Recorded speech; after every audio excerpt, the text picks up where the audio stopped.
Everyone, welcome to back to my channel. তোমরা কেমন আছো? আমি তো খুব খুব খুব ভালো আছি। যারা ভালো নেই তারা কমেন্টে জানিও।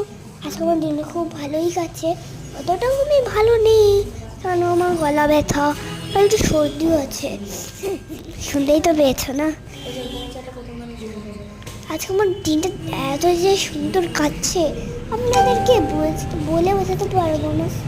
কোথায় গেছে জানেন? কলকাতা প্যান্টি দেখতেই পাচ্ছেন, অনেক স্পোর্টস আছে, তোমাদেরকে দেখিয়ে দিচ্ছি। যদি ভালো লাগে ভিডিওটা লাইক সাবস্ক্রাইব তো করতেই হবে, তার সাথে কমেন্ট ভিউজটা তো আপনারা করবেন। এটা কারা বলো তো? আমার ভালো মা। আমি ওকে, আমার ভালো মা হচ্ছে মানে আমার ঠাকুমা মা, আমি ভালো মা বলি। আর এটা আমার মা, হাই তুললো। তো আজকের ব্লগটা এখানে রাখি, বাই।